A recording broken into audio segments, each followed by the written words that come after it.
Hi friends, welcome to the SIP program, and as we have told you that we will be covering both the static part and the current part. So we'll start with the polity static part, and polity will also cover the current part, but in this lecture we will be covering the static part. So what we'll do is, see, we'll not teach you whole Lakshmikant. What we'll tell you is that in all the chapters of Lakshmikant, we'll highlight the important areas which you need to study, which cannot be missed at any cost.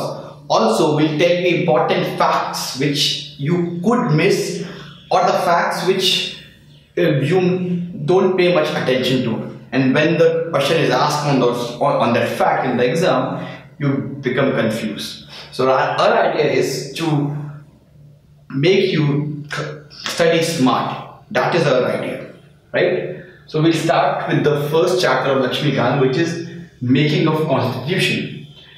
So constitution, as you know, that you might have seen that program Samvidhan. It is, I guess, an 8 or 9 episode program, but right now you don't have time for that. The idea is to get the basic things about how the constitution was formed. So as you know that Constituent Assembly was formed after the Cabinet Mission Plan, and in that Constituent Assembly there were 389 seats, and out of those 389 seats, 296 seats were allocated to British India, and 93 seats were given to the princely states. So out of these 296 seats, the method of representation was different for both the seats in British India and in the princely states. In the British India, the members were actually elected by the members of Provincial Assembly. So the people who got elected to the Central Constitution Assembly in the British India seats, they were elected by the members or the representatives of Provincial Assembly. It's just like how we elect people to Rajya Sabha. It was the same method of election, right? So if a question comes in UPSC which asks you that members of Constituent Assembly were directly elected, and that's wrong. They were indirectly elected by the members of the Provincial Assembly, and the method was same as we have in the Rajya Sabha. It was based on the single transferable vote system. Sorry, it was different. So they are elected by members of Provincial Assembly. These were nominated by the head of the princely states.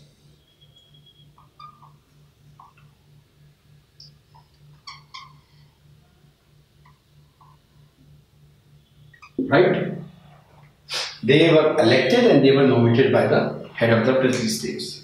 And the seats were allocated in 3 categories. There was 3 categories how the seats were allocated.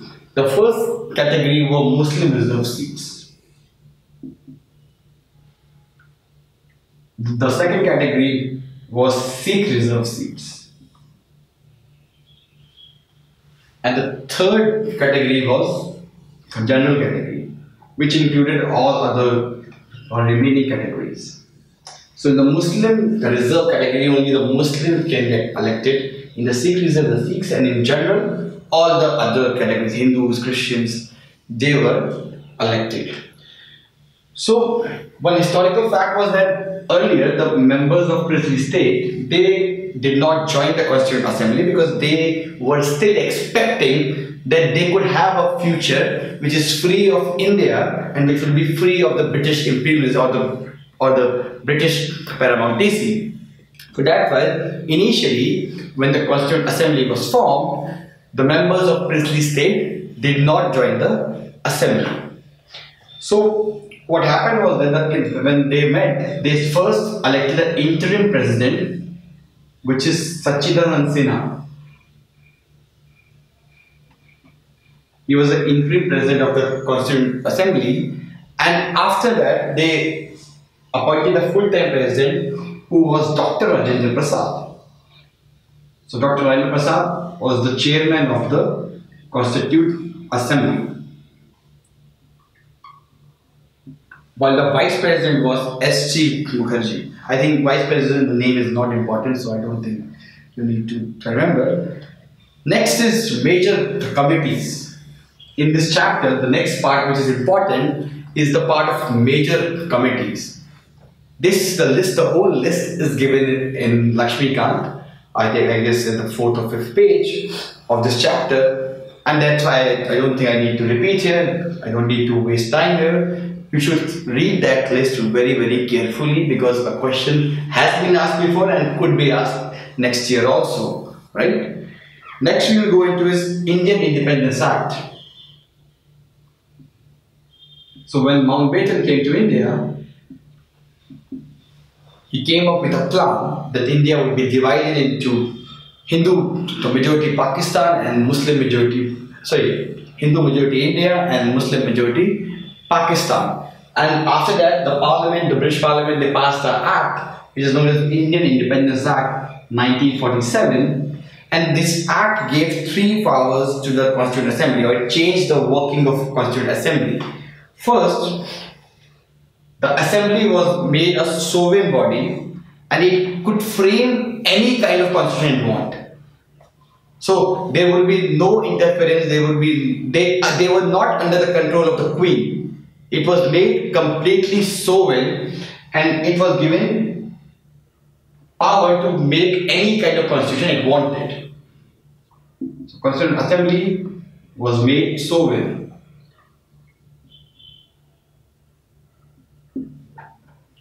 Next was that Assembly also became a legislative body.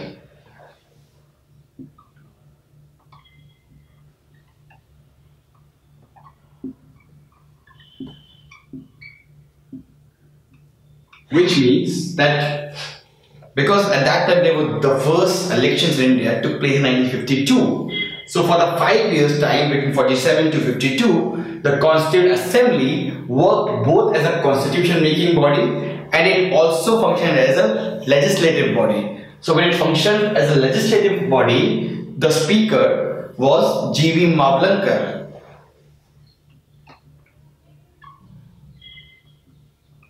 And when it functioned as a constituent body, constitution making body, the chairman was Dr. Rajendra Prasad. Right? And B.R. Ambedkar's role was to draft. His role was, he was the head of the drafting committee.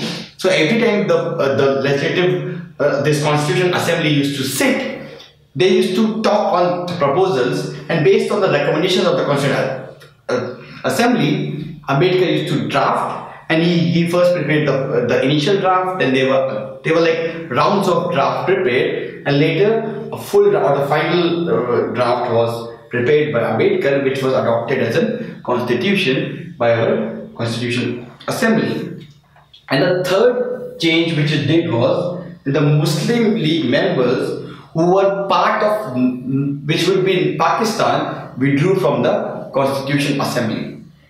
Right? Because then a different Constitutional Assembly of Pakistan was formed, and they became members of that Constitutional Assembly. So Muslim League members of those parts which were not part of India withdrew.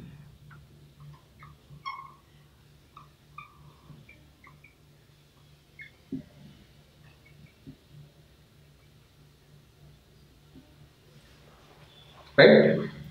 Next we move to is the this fact that Constitution was adopted on November 26, 1949.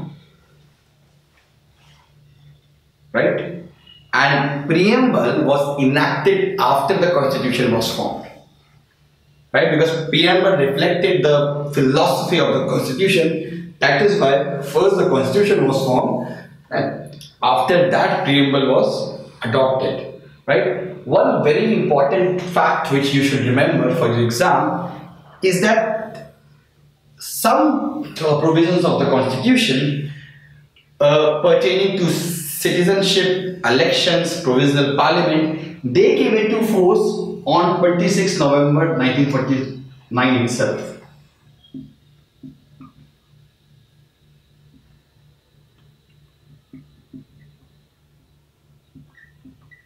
Right? And rest of them came into force on 26 January 1950.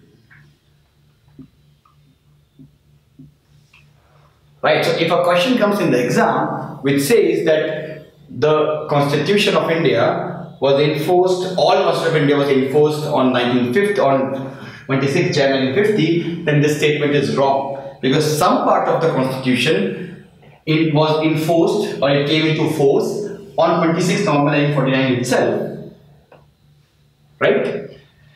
So this is all which is important in the first chapter of the Lakshmikant. Rest, the last thing, the criticism of the Constitution, is good for your mains exam, but it has no relevance for your prelims exam. So you can skip that part. The most important part of this chapter is to remember the method of election, how the members were elected, and second is important committees and its chairman. These things are most important. Do not kind of skip it at any cost.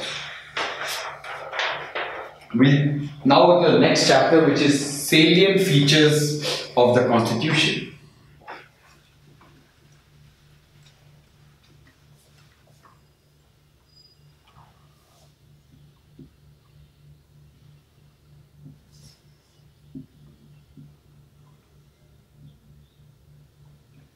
So in this salient features of Constitution, this looks very simple, but it contains some words, some lines on which UPSC is asking question every year.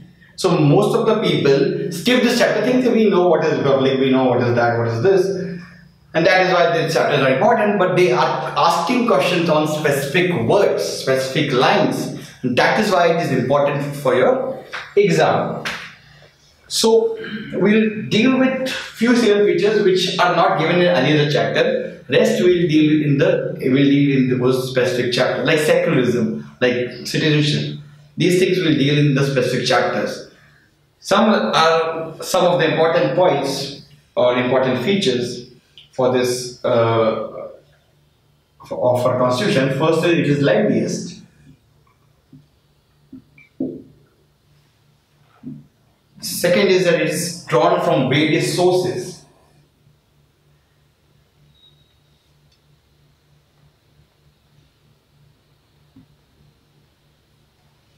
Now, here you have to remember from which country which part is taken. Like directive principle is taken from Ireland. So in that way, emergency provision is taken from Weimar Republic. In that way, you have to remember the 9-10 countries from which a specific part of the Constitution is taken from. Very important part of the, probably the most important part of the chapter. Cannot miss it at any cost. I would make it a star. It would be blasphemous if you would skip this thing, right? Third is that it is a federal system with a unitary bias.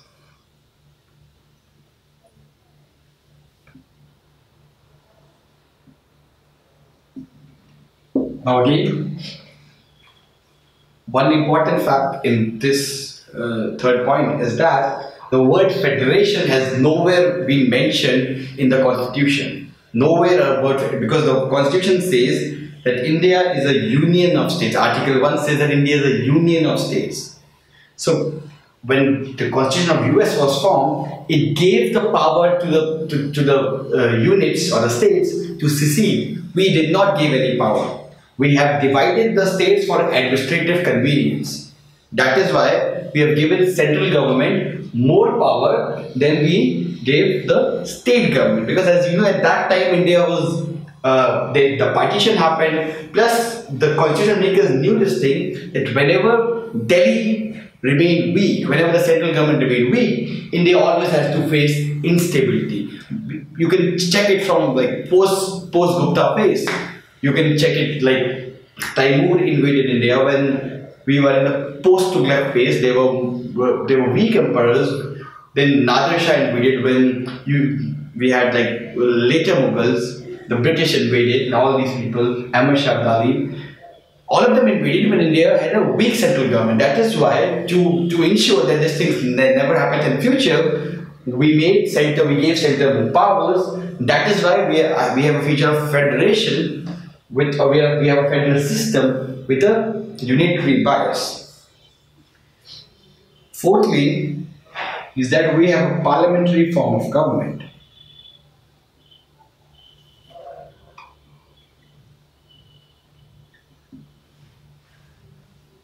Right? How is Indian government different? How is the Indian parliament different from the parliament in Britain? Is that the British parliament is a sovereign body, it is supreme. Right? If it passes any law, the judiciary in Britain cannot do, even if it's because the constitution in Britain is unwritten. Therefore, they can pass any law they want. Right? And the role of judiciary is limited. In India, the parliament is not supreme because we have the concept of judicial review. We have anything can be kind of, any law or any act which is against the spirit of constitution could be declared null and void by our judiciary. Fifth feature is that we have a synthesis of parliamentary sovereignty and judicial supremacy.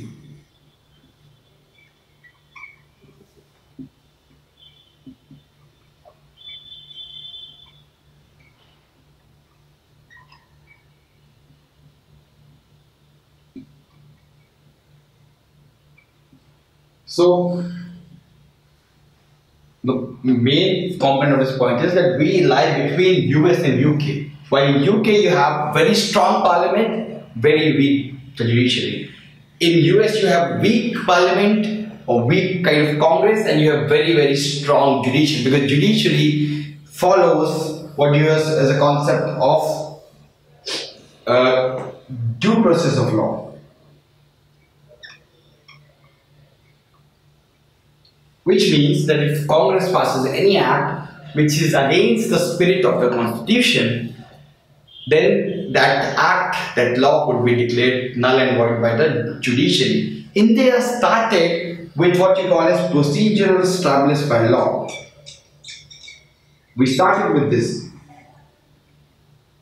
where the role of judiciary was limited. It has to check that the process, how the law is passed, is fine or not. If that is fine, Parliament is given power to pass any kind of law. That was started with this. But during the Maneka Gandhi case, India also transformed into this, the first one, that is due process of law. And our judiciary also became very, very strong. So when the constitution was first formed, we did not give much power to judiciary, but during the due course, judiciary, we moved closer to the US model, which is the due process of law. Sixth is integrated and independent judiciary.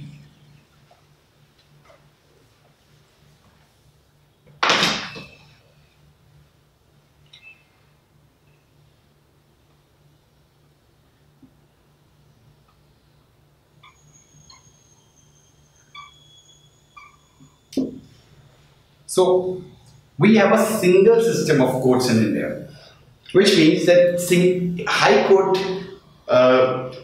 enforces both the state laws and the central laws, right? But in US, we don't have an integrated or single system of judiciary, because there the state or the High Courts only deals with the state laws, and the Supreme Court deals with the central laws. So there is no chain of commands that first the case will go to district court, then High Court, then Supreme Court. No, it's not like that. The high courts are supreme in themselves. In the state laws, after a high court has given any decision, you cannot appeal to any other court. Right? Same way Supreme Court is supreme in the central laws. But we have a hierarchical chain where the case will pass from district court to high court to Supreme Court to president. Right? And one more thing, that Supreme Court of India is the guardian of the Constitution. This is once this question is also asked in the exam. So Supreme Court is the guardian of the Constitution. Next is fundamental rights.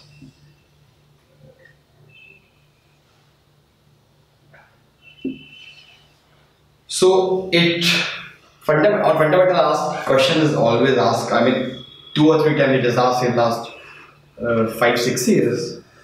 So fundamental rights in detail will deal in the fundamental rights chapter. But some things which are there in this chapter is that it promotes political democracy in India.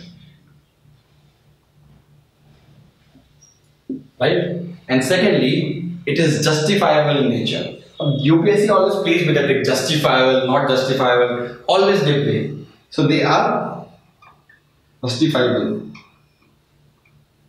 in nature.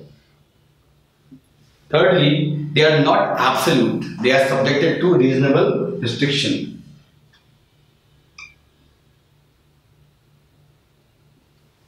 Fourthly, they are not sacrosanct and can be repealed by Parliament through a Constitutional Amendment Act. But however, in the Keshwan Bharati case, the court has accurately said that the Parliament has the power to amend any section of the Constitution, but they should not be violating the basic structure of the Constitution. That is what Keshwan Bharati case the Supreme Court has said. Next we go to is DPSP, which is Director Principles. Again we deal in detail in that chapter, but for this you can know that they enforce social and economic democracy in India. Right? Next is fundamental duties. We'll deal in the 10th chapter in detail. Secular state is another basic feature or important feature of the Constitution. United or universal adult franchise is another important component. Single citizenship will deal in the citizenship chapter. Now again, one more thing which you should remember in this chapter, very important, is at the end of the chapter there were schedules of Constitution given. Like one schedule 1 deals with this, schedule 2 deals with this, schedule 3 deals with this. UPSC has asked this question twice in last 6 years. So therefore, you have to remember this by heart. This is the most important thing in this chapter. The schedule, name of the schedules and what does it contain. Second important thing in this chapter is about its sources, like from which source a part of Constitution is drawn from. Right? 2 things most important in the chapter: the various sources from which chapters or provisions of constitutions are borrowed from. Second thing, the name of all the schedules and what does it contain. Rest I have told already. We'll deal with next chapter of Lakshmikant, which is citizenship. Now for people who have been reading this, or when I was preparing myself, this was the most confused chapter of the Lakshmikant, because there are so many dates there: 47, 51, 92, 2004. It's very tough to remember. Plus there were thin differences between what is the OCI, what is PIO, what is nationalization, what is registration. A lot of things were. It was the most complicated chapter of the Lakshmikant. So my idea in this chapter would be to go beyond the details and tell you in detail things about on which a question could be asked by the UPSC, and things which you should not skip at any cost. So after you will be done with this, I don't think you will be required to read this chapter, right? Because my idea would be to include all the important things, facts, concepts of this chapter, which are important for your prelims exam. So we'll start with the first thing, which is what is different between rights of citizens and rights of aliens in India. Again, a question was once asked on that. So there are some articles, there are some fundamental rights which are given to both aliens and the normals and the citizens of that country, while there are some rights, some fundamental rights which are only given to the citizens of India, they are not given to the foreigners. So Article 15, which is right against discrimination, it is only given to the citizens, right? It is only given to the citizens. Then Article 16, which is equality of opportunity in matters of public employment. This is again given to only citizens. So a foreigner cannot become IS in this country. You have to be citizen of this country to appear for the UPSC exam, right? Next is Article 19. So the right to freedom is also only given to citizens. So you cannot reside anywhere in this country if you are from Israel or if you are from UK. But as an Indian, except probably J&K and few northeastern states, if I'm in Delhi, if I want next state that I want to settle in Chennai, nobody will stop me. But if I'm a foreigner, I cannot stay in India continuously. Till my visa restrictions are there, I can stay in Chennai and in Delhi, but once my visa gets expired, I have to return back. Next is Article 29 and 30, which are cultural and educational rights. They are also given to only the citizens of this country. So if I am a minority and I am from Saudi Arabia and I think that my culture is getting destroyed and I am probably a refugee in India, if I am a refugee in India, or let's not take Saudi Arabia, let's take Afghanistan, and I think that I am a refugee in India, I'm living in it for my 15 years, my language Pashto is getting destroyed, it's getting extinct, and therefore I need state protection. And as a matter of right, because I'm a minority, I have a right to establish and administer my own institution. You cannot have that.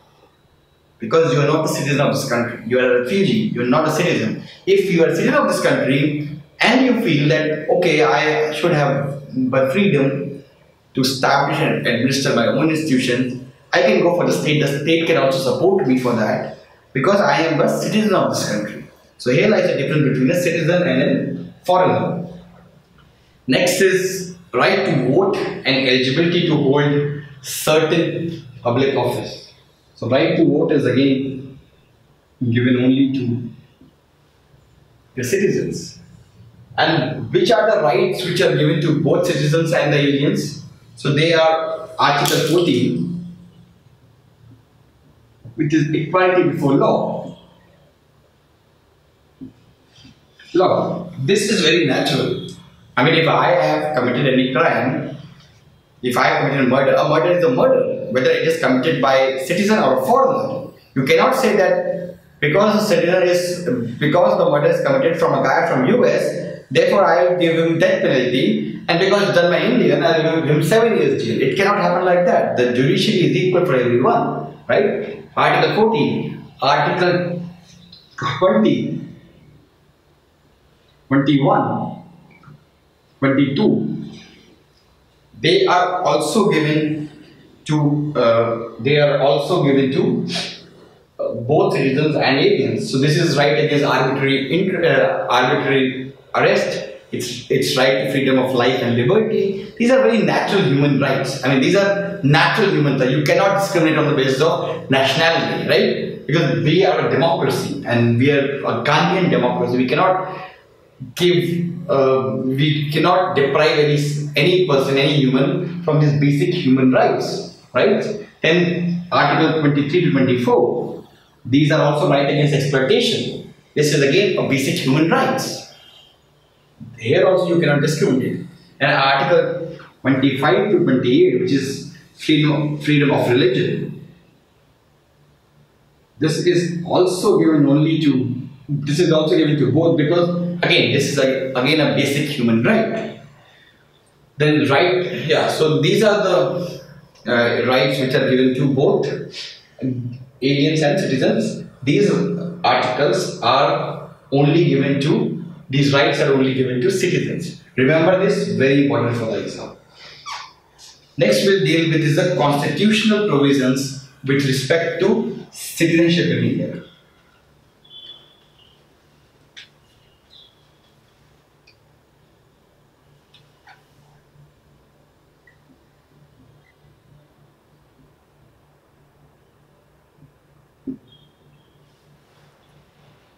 So, Article 5 to Article 11 contains provisions with regard to citizenship in India.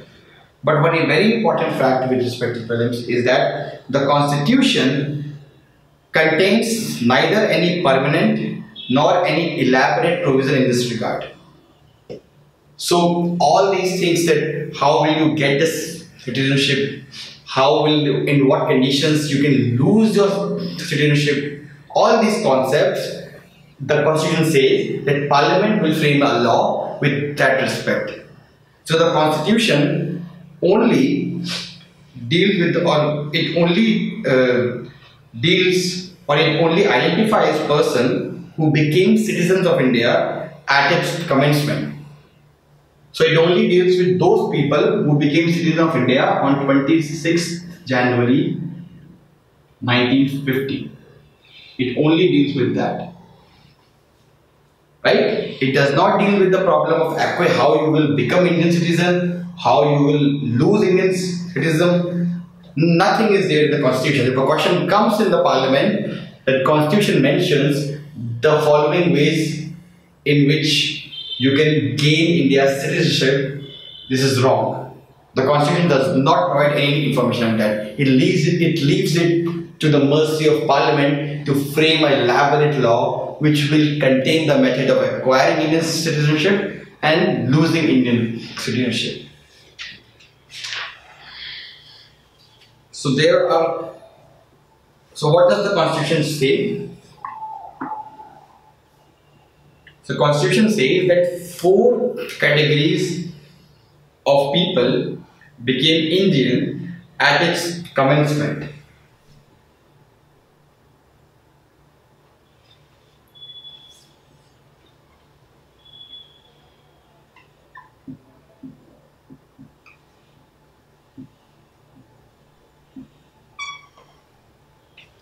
These 4 categories are: firstly, a person who is domiciled in India, that is Article 5 deals with that.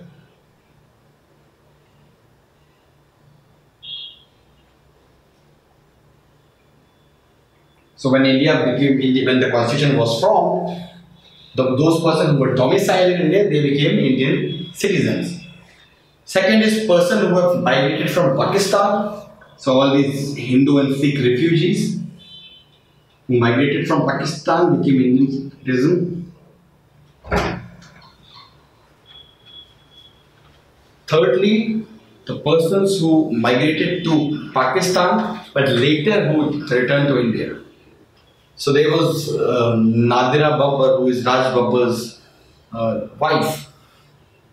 Her father, Sajjad Zahir, he migrated to Pakistan because that was made for a Muslim country. He was a communist, so he stayed there for a few years, and then he realized that I should better live in secular India than should live in Islamic Pakistan, and he returned back to India. So these people are also those who became India's citizens.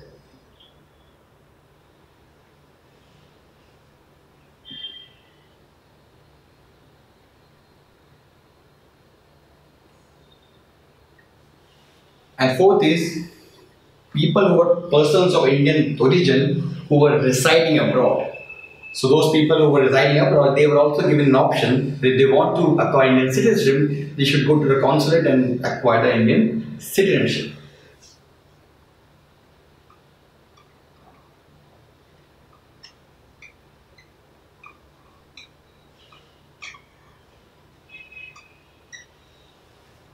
right? Next, move to the very important part of this chapter, which is acquisition of citizenship. That a lot of aspirants get confused on that. How you can acquire citizenship? We'll deal with this.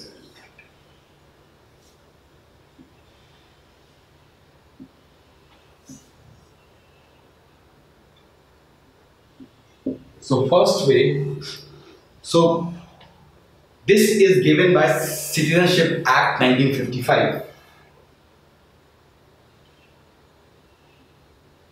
The Constitution, as we have discussed earlier, is silent on this.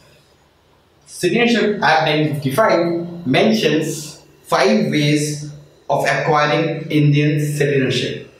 5 ways. So first way is by birth.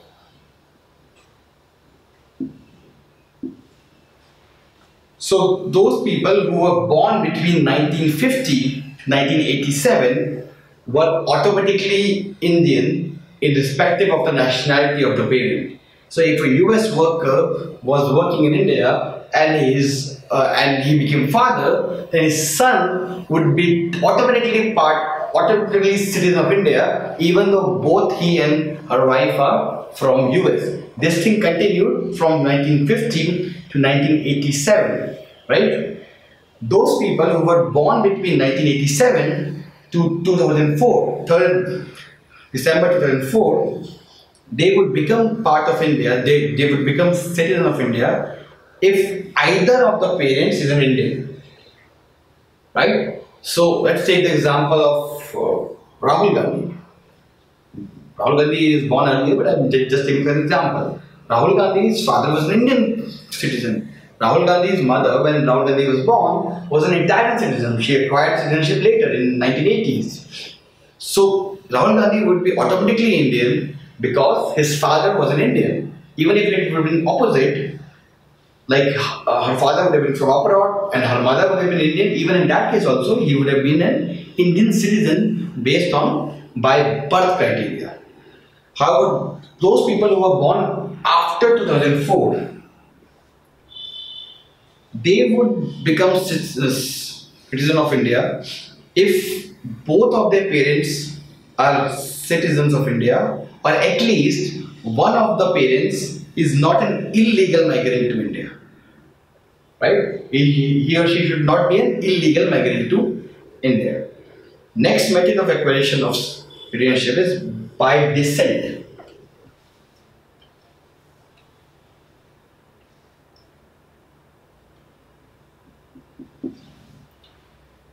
So what do we mean by descent?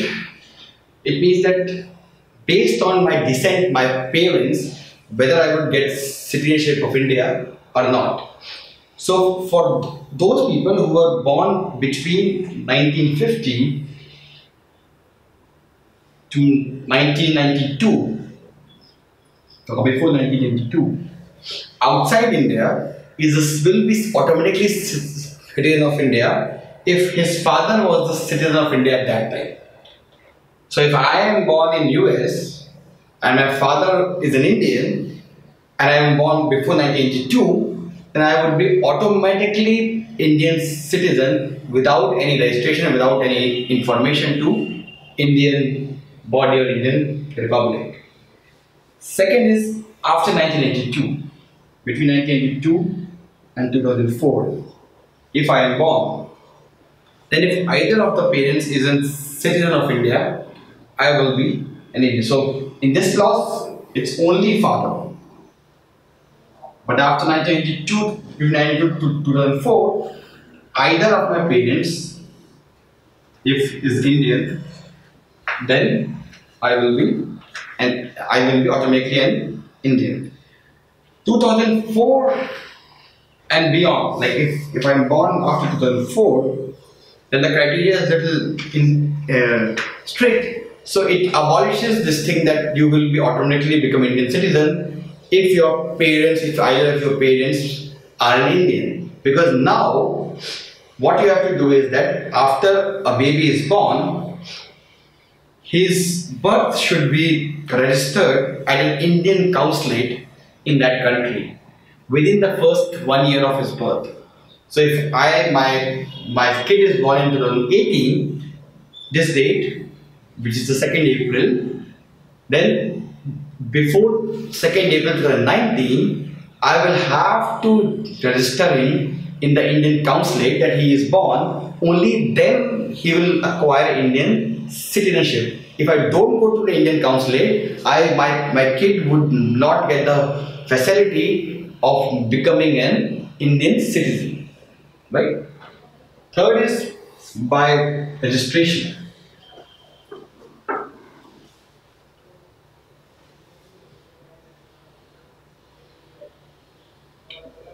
A lot of people get confused between citizenship by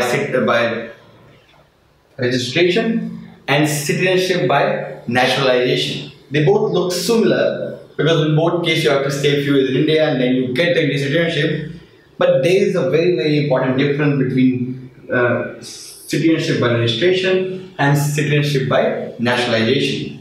So in case of citizenship by registration, it is generally for those people who were once the citizenship or who were once the citizens of India. Right? So suppose I was born as an Indian and I went to US for my higher studies. I stayed in US for 10 years, 15 years. I acquired their citizenship. Then I come back to India. Because at that time I am not an Indian citizen, I am a US, but I was once an Indian citizen. So the time period that I will stay in India, and with that, if I will get the citizenship, I will not get, the method will not be citizenship by naturalization. It will be citizenship by registration. Right? Compare it with Sonia Gandhi or Jean Grace. They were never citizens of India. They were born in Italy, they were Italian citizenship, they were Italians. For them, if they will get citizenship, that matter would be naturalization. Right? So this method is for people of OCI or person of Indian origin. This method is for them.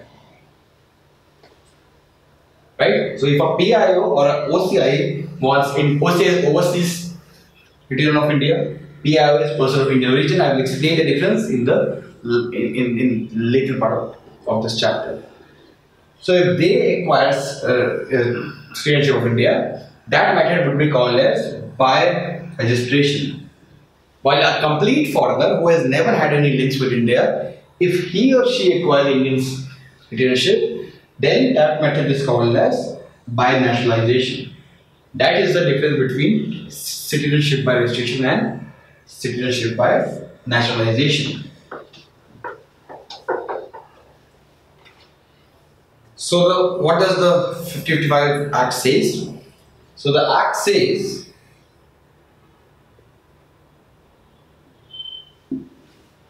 that central government can gives citizenship to any person on application if he is a person of Indian origin who is ordinary resident of India for 7 years.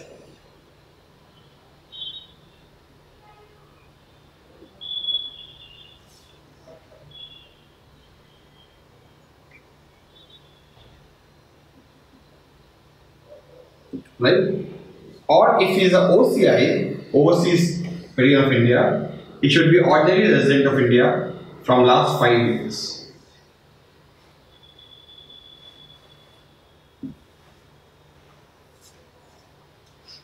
Or if someone is married to citizen of India and is an ordinary resident or spouse,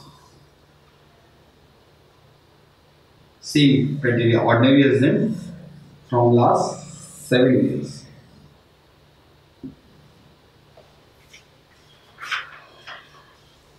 Or those people who are minor children of person who are citizens of India.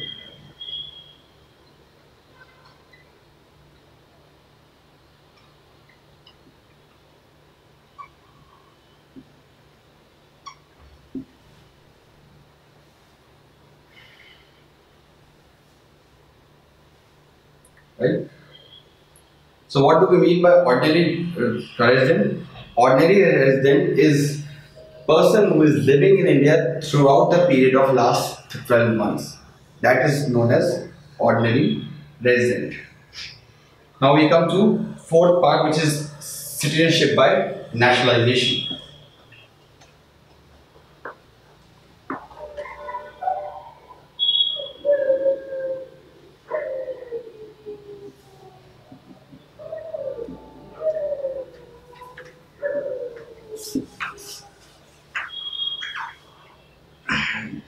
Now, there are some criteria by the 55 Act which says that only following people could get India's citizenship by this method, which is citizenship by nationalization. First of all, he should not be a citizen of any country where Indians are prevented from becoming citizens. So, if somebody is from Saudi Arabia, because in Saudi Arabia you cannot become the citizen even if you are staying for 15 years.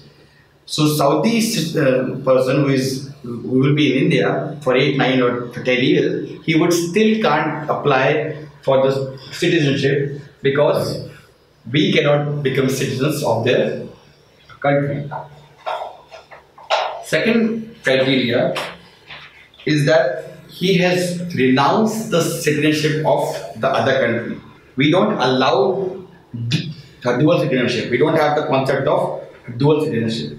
Therefore, he should renounce the citizenship of that country.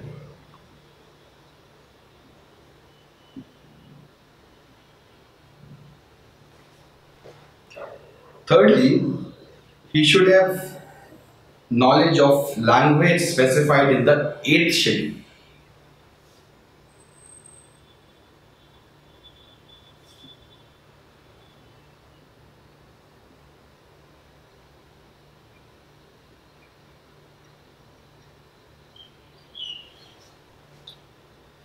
Fourthly, from the last 14 years, he is staying in India of last 14 years, at least 11 years, he should have been staying in India.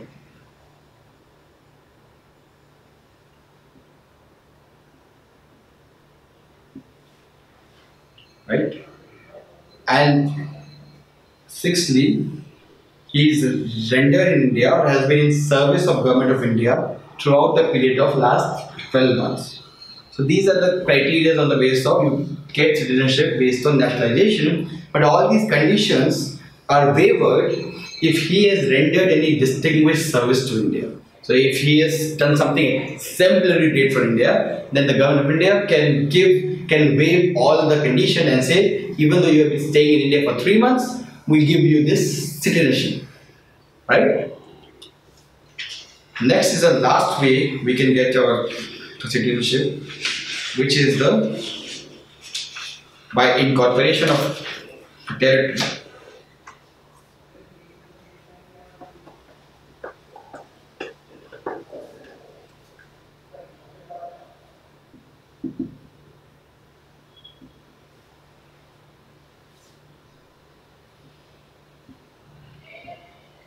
So suppose some part is not part of India, but later it became part of India, then automatically we become citizen, or the people of that area become citizen of India. So Goa, Daman and Diu, Pondicherry, they were not part of India when India became independent. But later when we acquired these territories, all the citizens of Goa, Daman and Diu, Pondicherry, they automatically became part of India, or they became Indian citizens. Next, we will move into his loss of citizenship.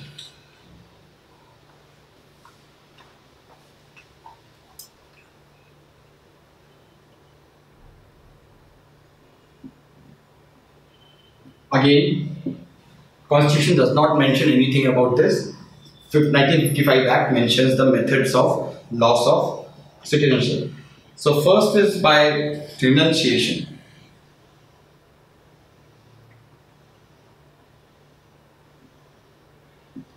So suppose I became the citizen of US. I am getting US citizenship, and therefore I myself voluntarily renounces the Indian citizenship. I say that no more I want to be part of India. No more I want to be Indian citizen, right?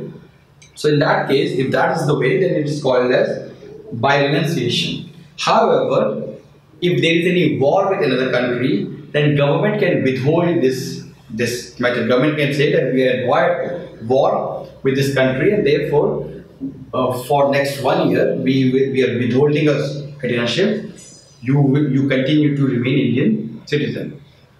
One basic fact is that when somebody renounces his citizenship, then automatically the minor child of that person also automatically becomes non-citizen. So if I renounces my Indian citizenship, I have my 2 kids who are 9 or 12, then those 2 kids will also automatically become non-Indian. But there is one basic trivia is that when they become 18-year-old, then they have the option of acquiring Indian citizenship back, because the decision was not taken by themselves, it's taken by their parents. Therefore, once they cross 18, they are again given an option to come back to Indian citizenship. Second method is by termination.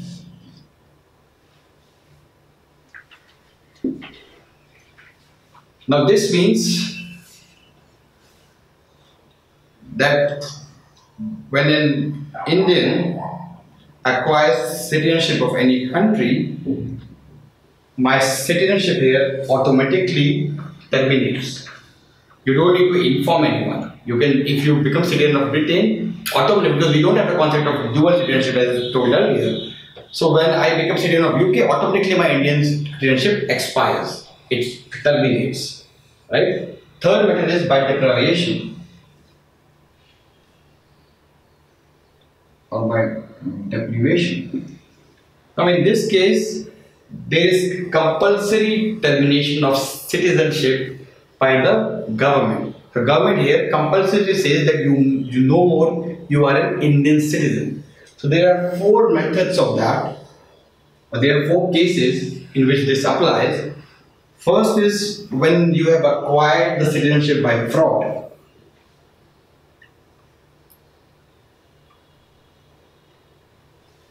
Second method is when you have shown disloyalty toward the Constitution of India.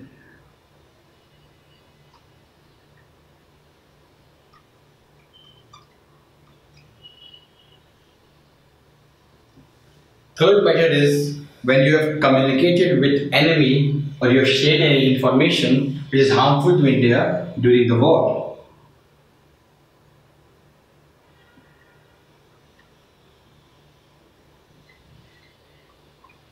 And fourth is when you have acquired your citizenship by naturalization method. However, during the first 2 years and more. Right? So if I have acquired my citizenship by naturalization method and within 5 years of that acquisition, if I am involved in any crime in any country, even in US if you are involved in that, for a crime where you are imprisoned by more than 2 years, then you are automatically renounced. So this ends this thing. So let's move to the last part of this chapter, which is again a very important part. Difference between PIO, OCI and NRI. So in 2016, the government has merged the PIO and the OCI schemes because government wanted, because PIO were having a lot of problems. But we should know the difference between them, PIO and the OCI. So PIO are the people who have migrated abroad long back. So those people who are in West Indies, those people who are in Fiji, who are in Mauritius, who are in Suriname, these people might like more than 100 years back. Mostly they are considered as people of Indian origin, PIO. right? And OCI, so the overseas citizens of India, they are more recent migrants. Generally, they are those people who were once the citizen of India, but now with time they have migrated to, or they have migrated later or near, like in last 2-3 decades, to abroad. So they are generally considered as OCI or overseas citizen of India. So a lot of people have this confusion that a lot of them are probably, even I had the confusion 5 years back, 6 years back. I thought that people who are overseas citizens of India, they are holding dual nationality, but they are not holding dual nationality. This term is a misnomer, because OCI is not technically means that you will have 2 passports, that you are equal to, because we don't have the concept of dual citizenship.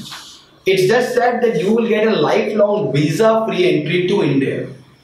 Lifelong visa-free entry. You don't require any visa. That proper small passport that you will have would contain the visa for life for India. So you can come to India anytime you want without applying in the Indian embassy, right? So that is what is an OCI, lifelong visa.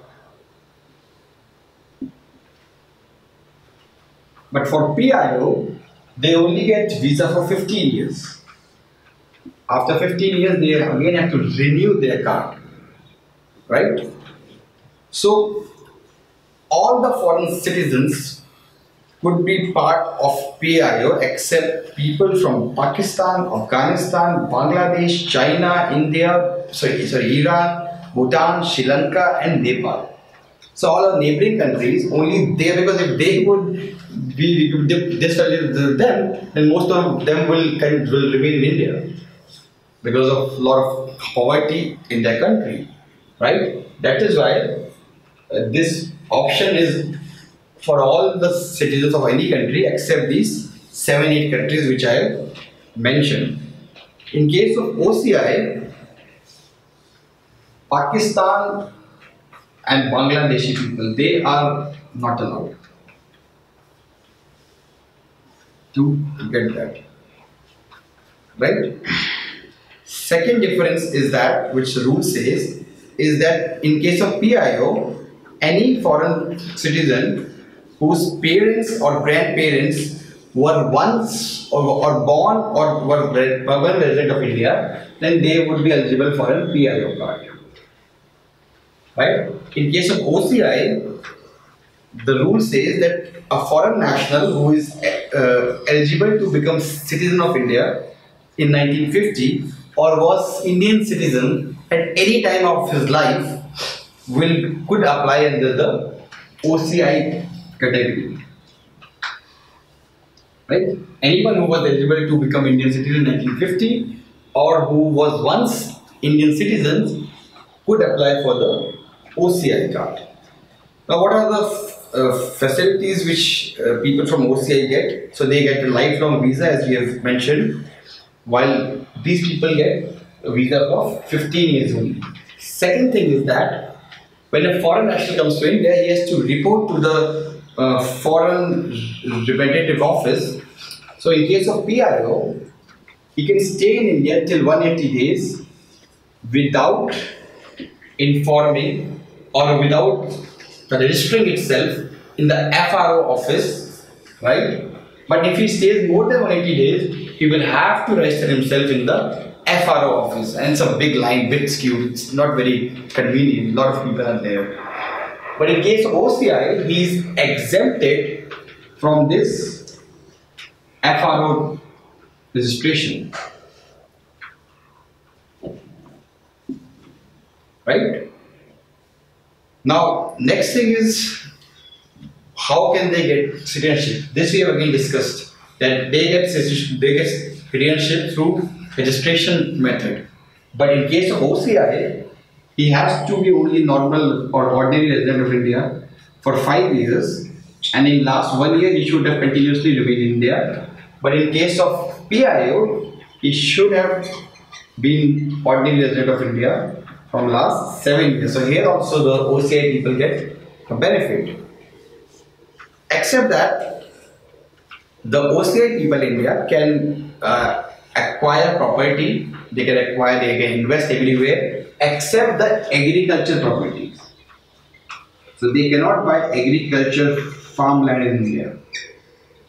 PPI also, they also get all the other facilities which are given to NRI, right?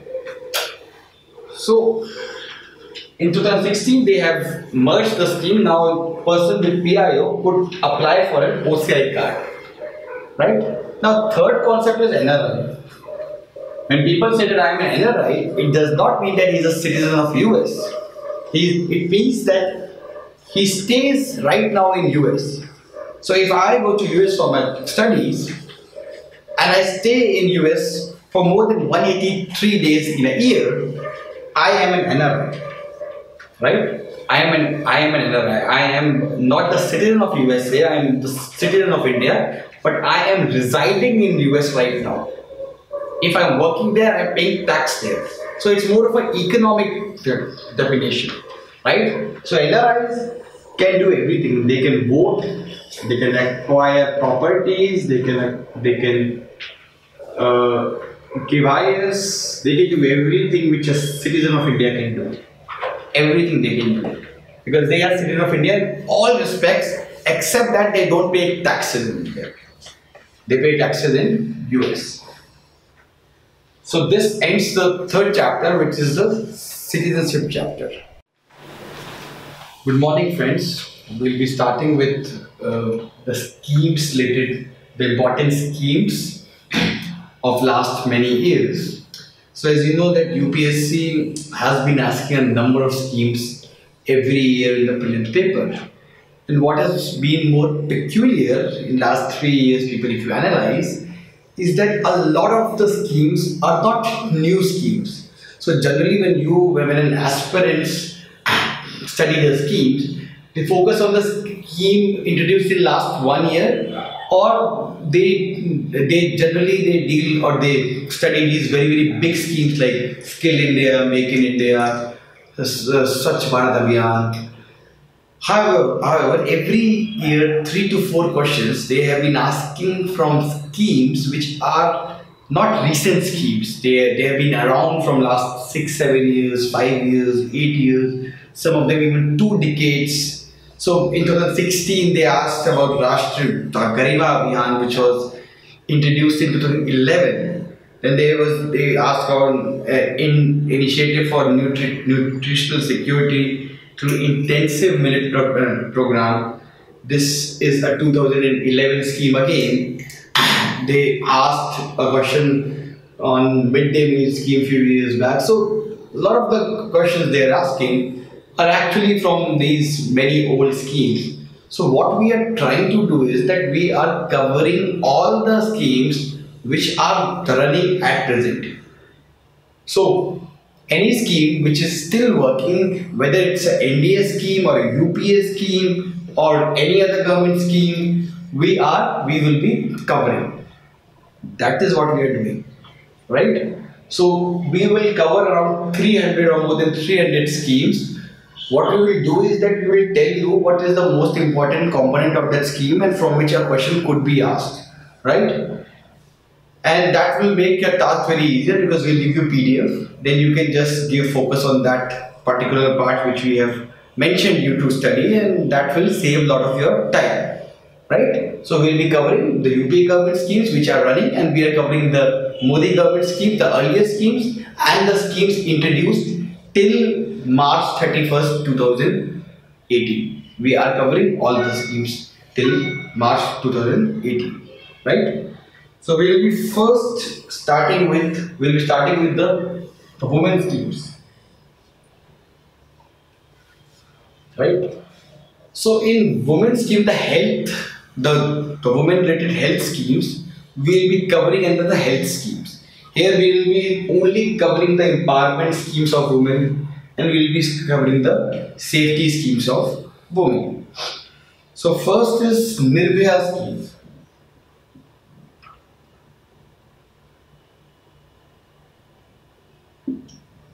So what are things which you should remember?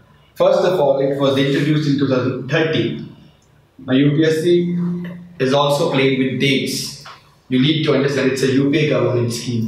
2013 it was introduced, and the reason was the Nirbhaya rape issue, which gave this thing that there should be more the government should do to improve the women's safety, and in that context the government bought this Nirbhaya fund. So what Nirbhaya fund would do is, it's Nirbhaya fund, sorry, it's not Nirbhaya scheme. What Nirbhaya fund would do is that government would support the NGOs and the organizations who are working in the direction of women's safety, right? So all those NGOs and organizations who are working for the safety of women, government will support them, government will fund them, right?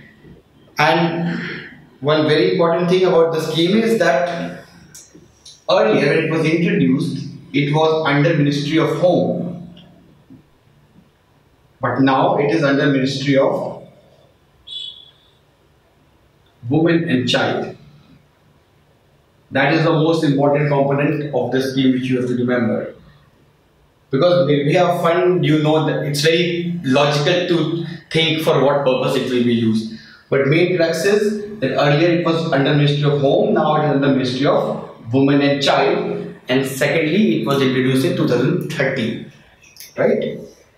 Next scheme we'll deal with is Mahila Police Volunteer.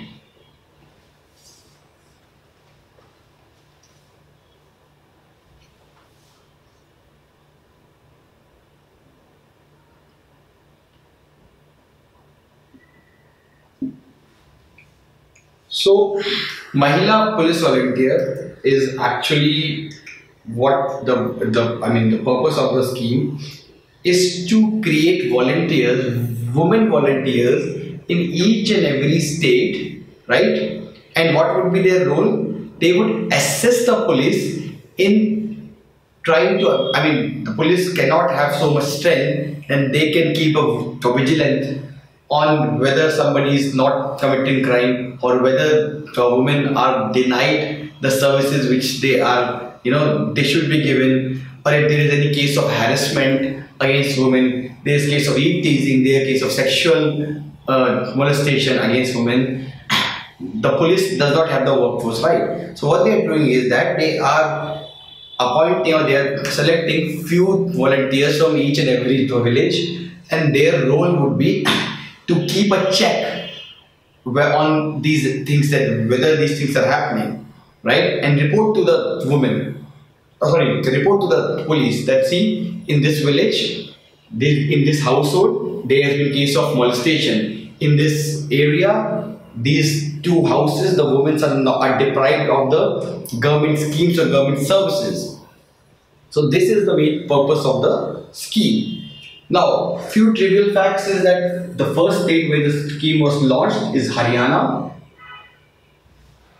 And the second fact is that it is a joint scheme of Ministry of Women and Child and Ministry of Home. Because the scheme has two components, right? That whether they are not deprived of any of the government schemes which come under the Ministry of Women and Child, and second is whether they are not facing any kind of crime. This will come under Ministry of Home, right? Let's move to the next scheme, which is Ujjwala scheme or Ujjwala Yojana. So now you can get confused between Ujjwala Yojana and Pradhan Mantri Ujjwala Yojana. So Pradhan Mantri Ujjwala Yojana is about LPG. That is my biggest advice to you. When you see the question, read each and line, each and every word carefully, because you can tend to do mistakes, because sometimes you don't think, you are in hurry and you make these kind of silly mistakes which cost you your seat, your well-deserved prelim seat or main seat. So this is Ujjwala Yojana, not the Pradhan Mantri Ujjwala Yojana. Ujjwala Yojana deals with prevention of trafficking of women, and also 4R, which is rescue, rehabilitation, reintegration and repatriation of victims of human trafficking, right?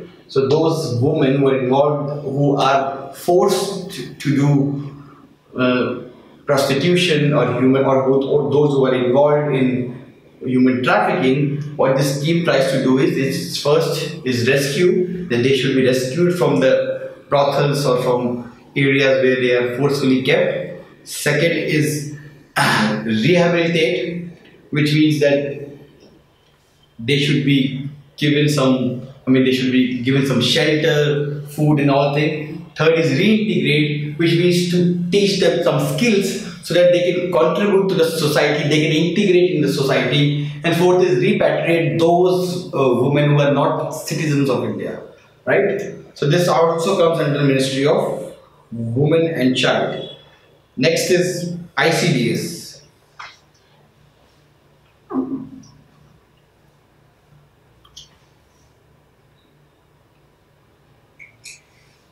So ICDS is one of the most famous schemes, and it is actually, there are two main beneficiaries. First is child who is between 0 to 6 years, and second is pregnant woman.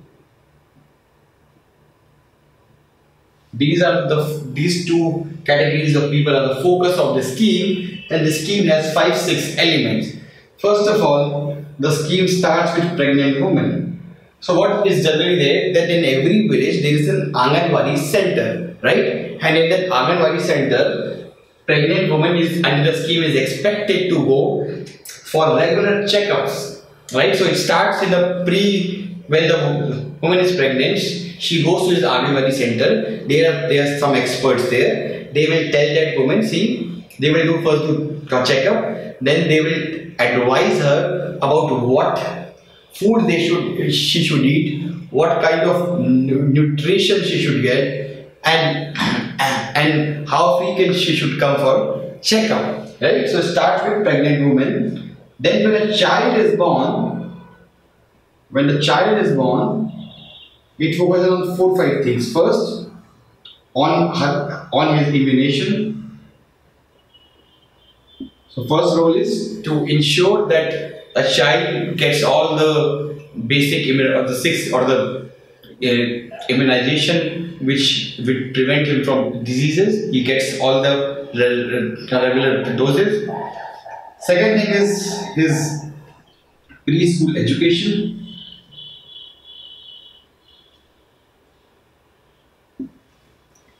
Third is some nutrition or like iron and folic acid, these all things. Fourth is health and nutrition checkup of both the child and the mother.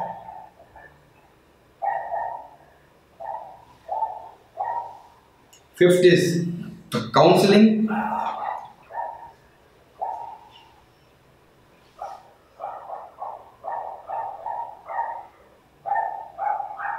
It is counseling the mother about how to take care of the baby.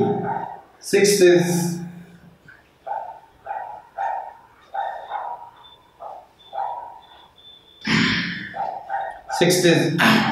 health and nutrition education.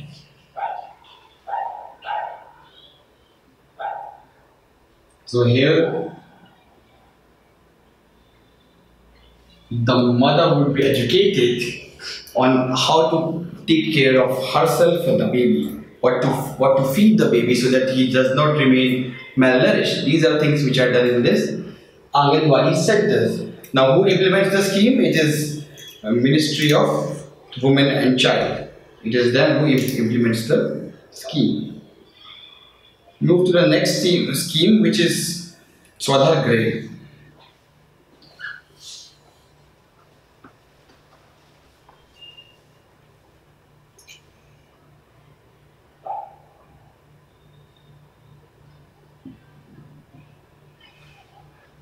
Now this is very similar to the Ujjwala scheme. So under the scheme, homes were built, and these homes would help, or they would provide relief and rehabilitation of women who are in difficult circumstances or who have been survivors of rape or assault. So those women who have been in difficult circumstances and who have been victims. So because generally in India, rape is considered as an honor. I mean, it's if you're raped, it means that you've lost the honor. And many of the families, when somebody is raped, they just throw him out and say that you cannot remain in a house any longer. And there are a lot of women whose husbands are dead and then they are thrown out of the house. So for these kinds of women who are facing difficult times, we have this Swadhar Grey homes, which will provide them not just accommodation, food and clothing, but would also provide them with medical facilities and also skill and training. The idea is that you come to this house, we'll provide you everything, house, food, shelter, everything. Plus, we'll try to skill you. We'll try to provide some training so that you can become economically independent. Learning that skill, you can become micro entrepreneur or you can start your own work so that you can again reintegrate in the society. This is the main purpose behind the scheme. And who implements that? It's again Ministry of Women and Child. Next is She-Box.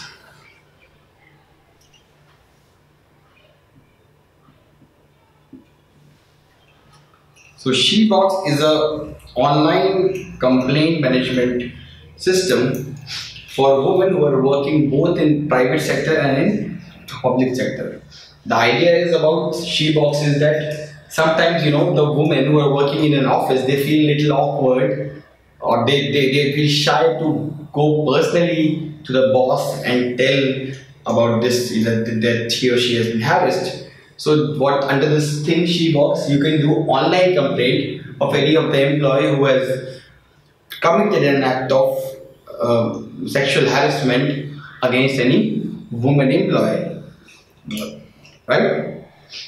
So this will ensure the effective implementation of Sexual Harassment of Women at Workplace Act. So who implements it? Again, the Ministry of Women and Child. Next is Mahila Shakti Kendra.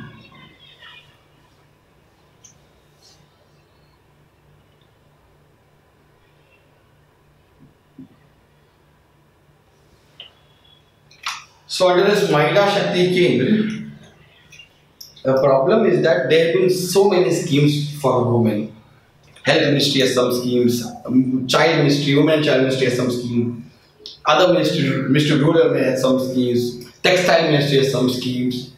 It becomes there is lack of convergence against all of them are following in a very, very unidirectional way without any collaboration. So idea behind this Mahila Shakti Kendra is that in just one place you get access to all the schemes.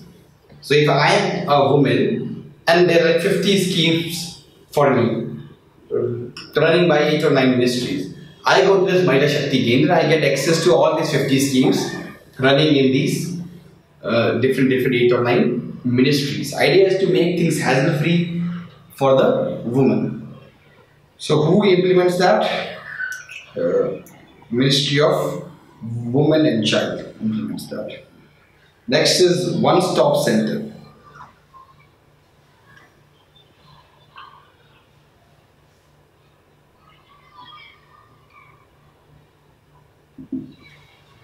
So One Stop Center will provide immediate access to a range of services including medical, legal, psychological and counseling support to the victims.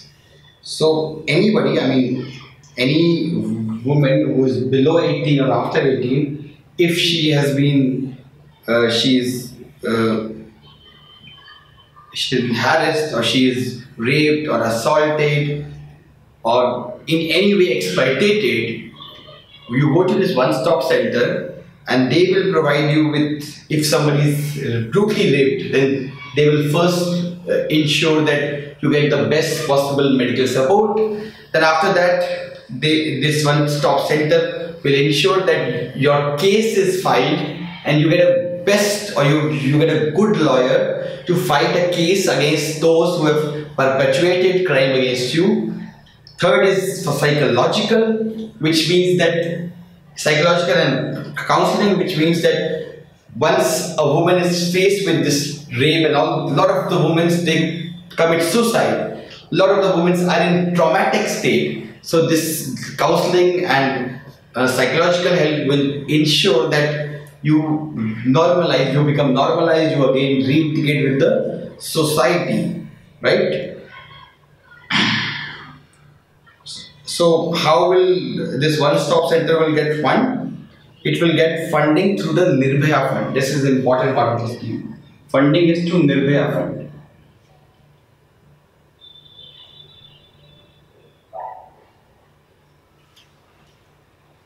Right? And who implements it? Ministry of Women and Child. Next is the Priyadarshini scheme.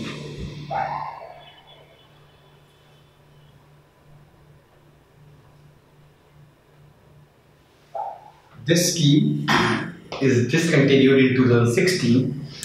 So this is for livelihood, for providing skill development to the women in the mid-Gangetic plain, which means Eastern UP and Bihar, where the women were not very much represented in the labor force. So this is discontinued, so I will not go any further. Next is Sabla scheme. Sabla is it used to be very important a few years back. Not much is heard about this scheme.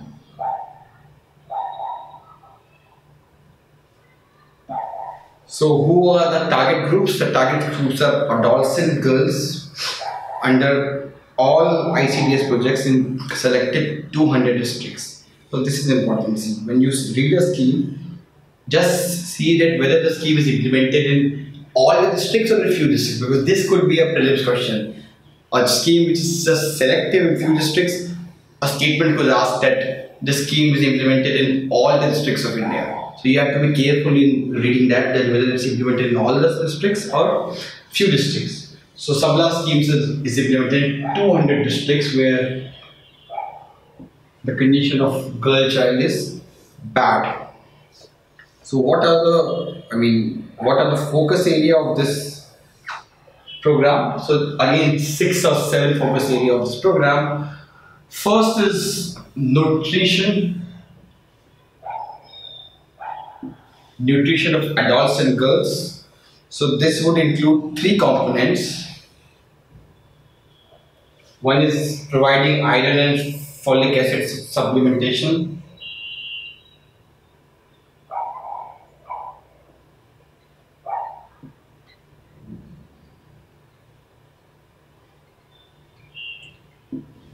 Second is health checkups and referral services, so frequent health checkups.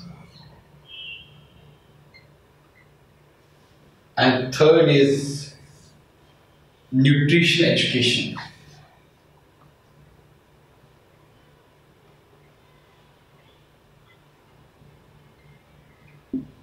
Right? Now, second program or the second focus of this program is on counseling on family welfare. So this includes, there is a lot of probability and it's been happening from last 1 or 2 decades that we are witnessing a lot of teenage pregnancy. We are witnessing a lot of teenage girls with STDs because somehow sex is a taboo in Indian homes, and because of lack of education, they don't know what is good for them or what is sexually safe for them. So another focus of this program is on ARSH, which is on sexual education. So they are given education on sex and sexual health, including menstruation,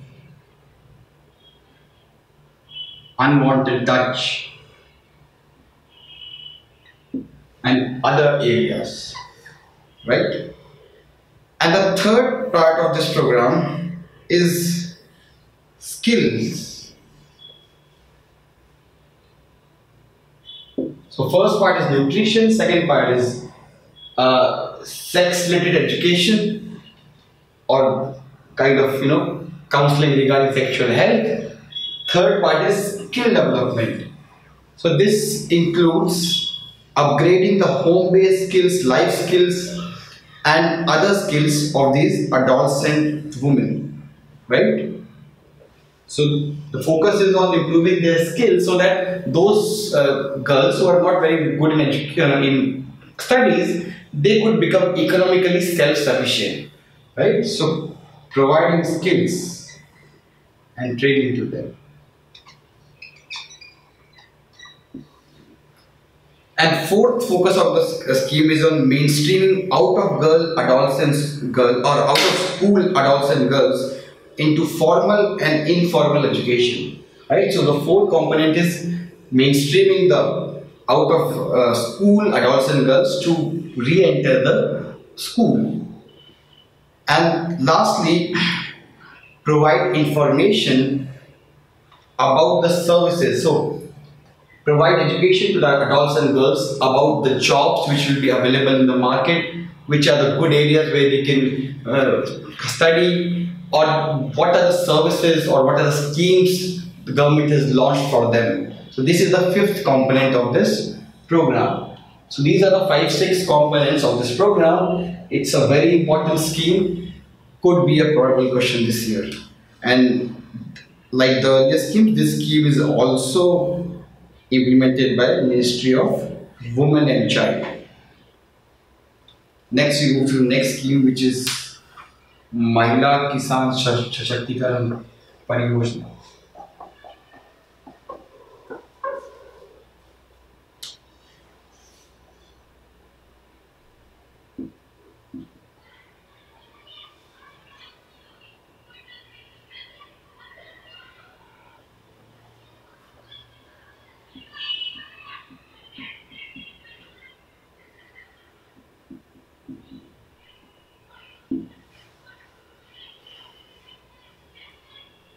So this Mahila Kisan Sashakti Yojana, first of all, the important component of this scheme is that even though it is related to women, it is implemented neither by Ministry of Agriculture nor by Ministry of Women and Child, but it's implemented by Ministry of Rural Development. This is the main thing which you have to remember about the scheme. And secondly, it is a sub-component of Deen Dayal Antyodaya Yojana, or what we call as NLM program. So it's a sub-component of Deen Dayal Antyodaya Yojana, right? So what is the focus of the scheme? So the focus of the scheme is to empower the women in agriculture by making systematic investments to enhance their participation and productivity, right? So idea is to, because as you know that women in agriculture, they are, first of all, they are not educated, they are not skilled, they don't have land. So idea behind the scheme is to empower them by enhancing their skills, by giving them proper knowledge about what are the new kind of seeds, new kind of inputs, right? And also to see that, to skill them so that they could also have a non-agricultural job if they want to leave agriculture, right? Next scheme will come into is Beti Bachao, Beti Padhao.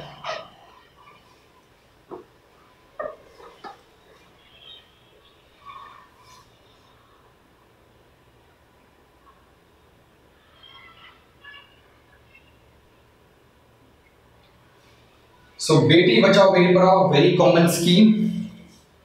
It is, I think you must be knowing, Beti Bachao means that you have to save, you have to improve the declining sex ratio.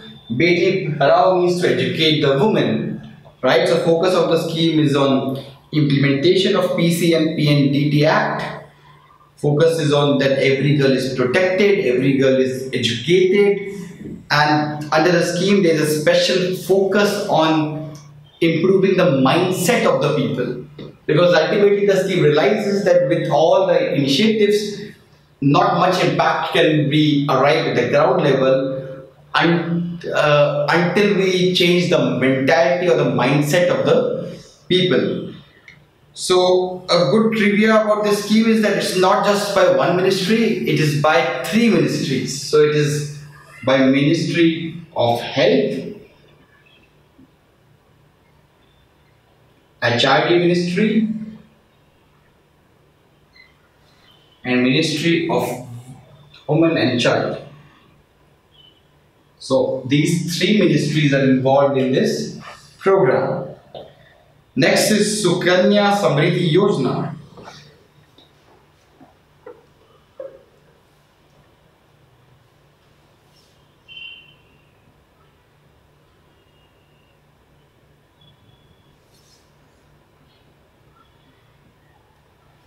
So under this Sukanya Samriddhi Yojana, the focus is on female education and to prevent against child marriage. So under this, if you open a bank account of a girl who is below 10 years old and you deposit that money, that account will be open in her name and it cannot be withdrawn by, the amount cannot be withdrawn by anyone except the girl itself. It should open the account till 10, when she is below 10, the family will open the account. The minimum deposit is 1000 rupees. The maximum deposit is 1.5 lakh rupees. Right? And a girl can take half of the money when she is 18. When she is 18, she can take 50% of the money for higher education. And the interest rate you will get under this account is 9.1%. Right? So idea is to stop child marriage, because to prevent that she is allowed to withdraw money only when she is 18, and that is 50%.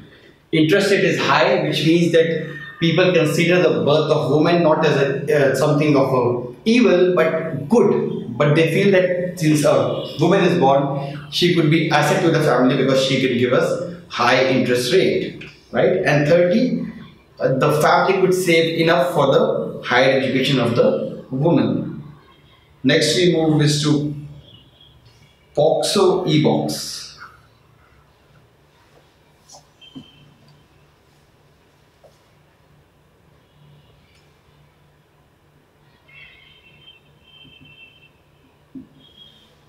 So this is an initiative of National Commission for Protection of Child Right. They have initiated the project, and under this, once you, there is a site, and once you enter the site, there is a video that you will get, a child will get, and by seeing the video, in the video there will be an education about what is unwanted touch, what all constitutes sexual harassment, what all constitutes things which are improper, and after seeing the video, the child could complain online, and that will be anonymous, and then that complaint will reach the NCPCR, and once it reaches NCPCR comes into action and it files a case on the behalf of the child in the police station, and the law takes its course. So idea is very simple: to first of all to create an awareness among the child, and second is to ensure that a proper legal action is taken in case of any of crime which is perpetrated against any of a sexual crime which is perpetrated against the child, right? Next is Nari portal. So Nari portal, as you know, is technically a portal which informs the women about all the schemes which are there for their benefit.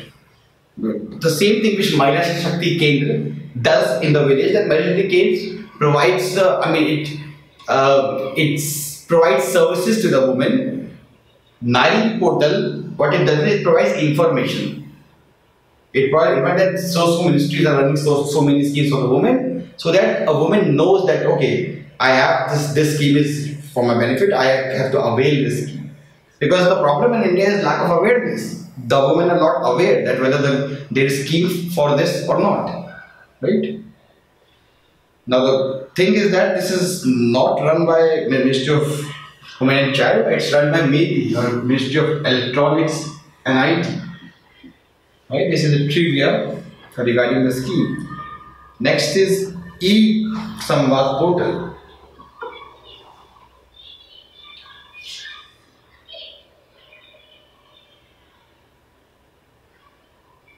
Now, e-Samvad portal is exactly it is a platform of NGO and civil society to interact with the Ministry of Women and Child. So, using this e-Samvad portal, these NGOs and institutions, they talk with the women, they give them suggestions, because these NGOs have worked for the betterment of child and women. Therefore, they are domain expertise. They have a domain expertise. Therefore, through this portal, they give suggestions to the government, and based on the suggestions, government tries to bring its policies. What is the who is running it? It's again the Ministry of Women and Child. Next is Stri Sabhiman.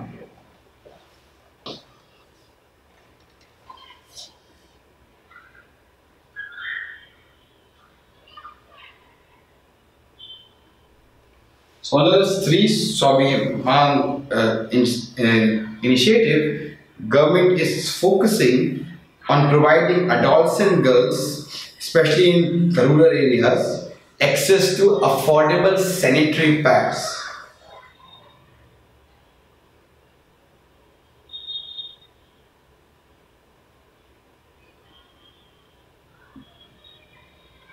Because according to one census that just few percent of Indian women are using menstrual pads, which is causing a lot of diseases, and it's not hygienic, right? So that is why, to promote that, government has introduced this affordable sanitary pads under this Stri Sabhiman initiative. Other than that, this program also provides for or it will promote these sanitary napkin manufacturing units under semi-atomic and manual basis in the rural India. So in rural India, few of these sanitary pad manufacturing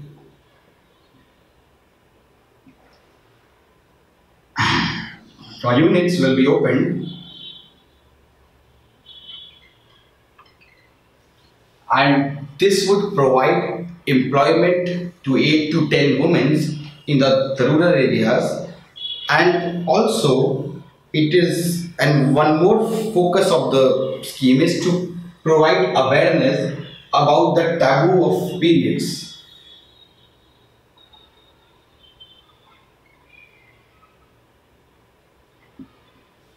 Because as you know that periods, the taboo, and it's considered impure in a lot of religions. So idea of the program is to increase awareness. It's not a taboo, it's not something of a demonic thing, it's just a normal medical phenomena, right? It's just a natural phenomena. So there is nothing impure or unclean about periods. That will also be the focus of this program.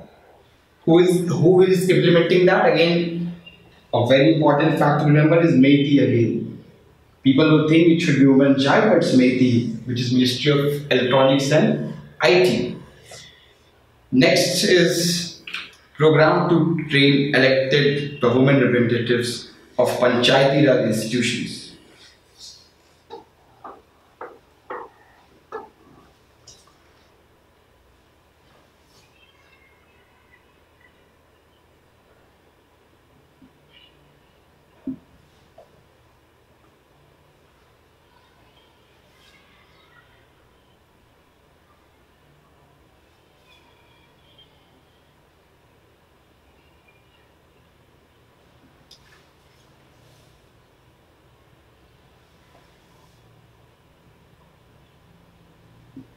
Now this scheme is being run by Ministry of Women and Child. Very important fact, because it is involved with panchayat. So people would think it's Ministry of Panchayati Raj, but it's Ministry of Women and Child which is implementing the scheme. And it's very, I mean, you should know by the name of the scheme what it is for. So the aim of the scheme is for training of elected women representatives of PRI. So as you know that there is an emerging context of concept of panchayat pati, because women, because of the reservation, the women are just kind of a shield. She is a dummy, and the actual power is being exercised by her husband.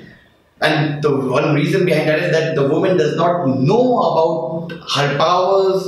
She does not know what work she has to do, because she is, most of the time she is not educated. So the idea of this program is to train them in what their role is, what their power is in building skills of this elected woman, right?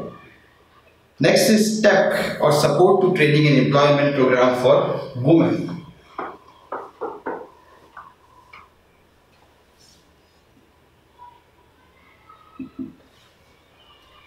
So STEP is to provide competencies and skills that enable the women to become self-employed / entrepreneurs, right? So focus of the program is to provide competencies and skills. The focus of the program is to transform women into entrepreneurs.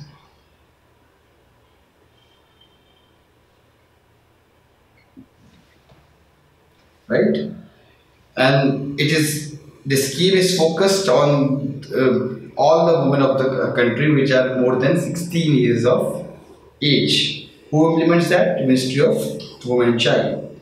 Next is Rashtra Mahila Kosh. Again, a question was once asked on this question, on this kind of scheme. That is why I am including it here. So Rashtra Mahila Kosh is under the ambit of Ministry of Women and Child. It was established in 1993. Right? And the focus of this woman is also the focus of the scheme is to provide financial services with backward and forward linkages for the women in the unorganized sector through self-help groups and microfinance units, right? So it provides microcredit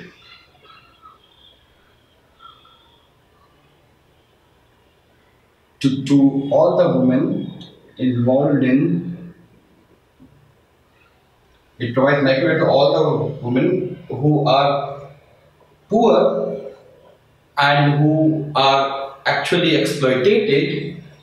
And another component is that the money is provided without any collateral. That is another important component of the scheme, right? So this ends the last scheme for the women. Next we'll deal with is the skill development scheme. Next area which we'll discuss is skilling India. So under this we'll discuss all the schemes related to skill development. So as you know that skill development has been a major focus area of this government, and a large number of schemes have been started in last 3-4 years. So we'll start with the first scheme, which is the National Skill Development Mission.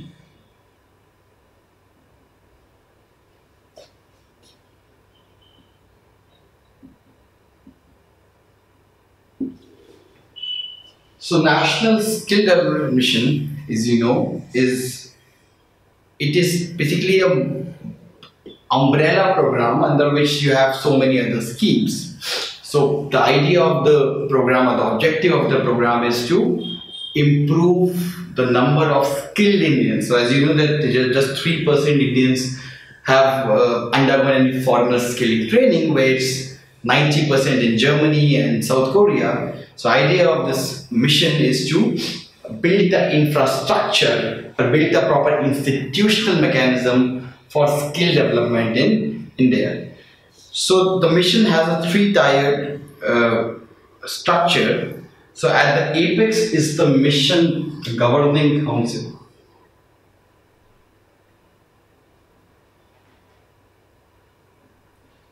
Now, important fact for the prelims is that it is headed not by the skill development minister, but it's headed by the PM. So this could be a tricky thing. Many people will think that it's a skill development scheme, so the mission would be headed by the skill development minister. But it's not by the skill development minister, it's by the PM, right? The PM heads the National Governing Council. So the work or the main focus of the National or the Mission Governing Council is to provide overall guidance and policy direction, right? Next is the steering committee.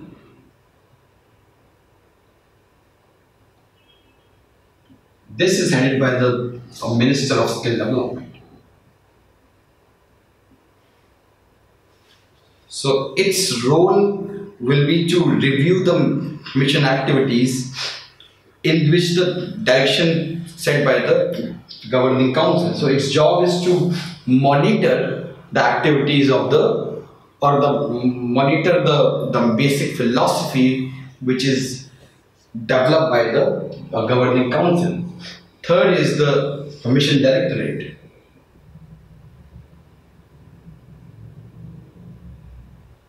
And it is headed by Skill and Development Secretary. Now this is actually, what does a directorate do? Directorate always implements the policies formed by the government. So here also, what does the mission directorate do? It would implement the policies it will coordinate and it will converge all the skilling activities across the central ministries and the state government. So this is the policy of this scheme is under the Ministry of Skill Development. Next we move to the next scheme, which is Pradhan Mantri Kaushal Vikas Yojana.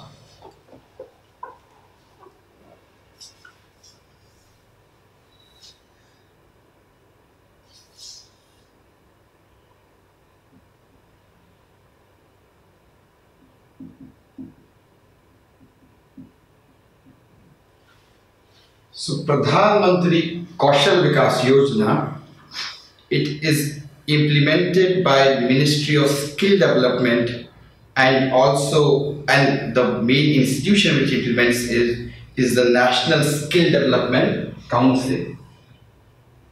So overall this is under Ministry of Skill Development, but the institution which implements this scheme is National Skill Development Council.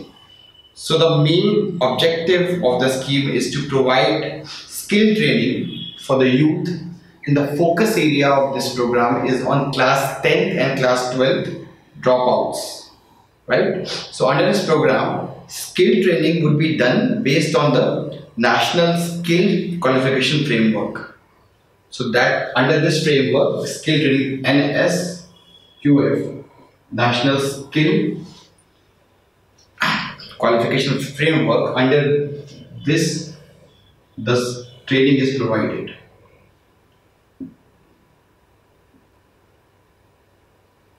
So it is this National Skill Qualification Framework which develops the benchmark, which develops the kind of syllabus, the kind of module for the training program. So the average monetary reward under this scheme is 8,000 rupees, and that monetary reward is given to trainee on the assessment and certification by third-party bodies, third-party assessments. So based on their assessments, a monetary reward of 8,000 rupees is given to a person who has undergone training. Another feature of this program is that a special emphasis has been given to the recognition of prior learning. So this was also once asked in UPSC, I guess last year or last year.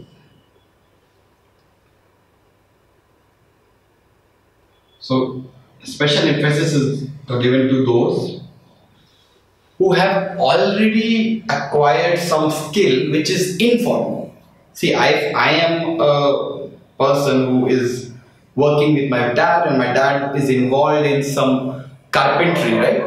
And I have undergone informal skilling under him. So under this program, my informal skilling will be recognized by the government, and I'll be given a certificate that yes, I am a skilled carpenter. I have undergone 2 years of training program under this carpentry or this thing, right? So this is a very important part of this, because a lot of people in India have undergone informal training, but there is no formal recognition of that. So under this program, this third party will judge my skills, and based on my skills, they would say yes, this guy is, though he has not got any formal training, but he is a skilled person, and based on my certificate, I would be able to get a better work. I would show my certificate that see, I have been given this certificate under this program, and the government has recognized that I am a skilled carpenter, right?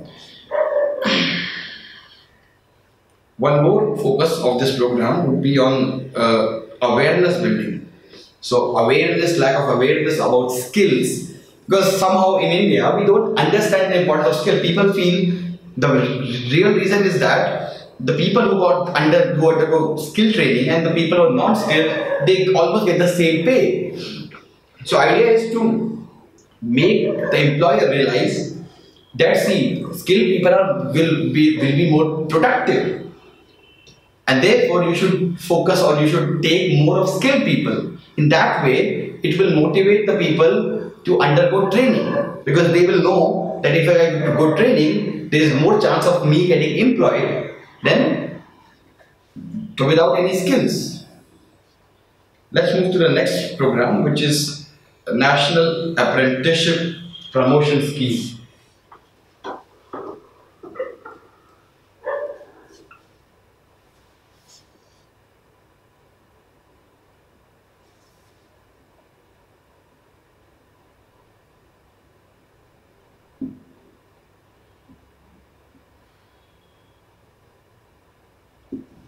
So apprentices are people who are employed or who are involved in job studies. So these are people who through their jobs they learn, they educate themselves, and that way that increases their productivity when they work as a full-time labor in future. So under this program is implemented by Director General of Training under the aegis of Ministry of Skill Development and Entrepreneurship. So which is the institution involved here? Director General of Training is the institution involved in this program, and it's implemented again by Ministry of Skill Development.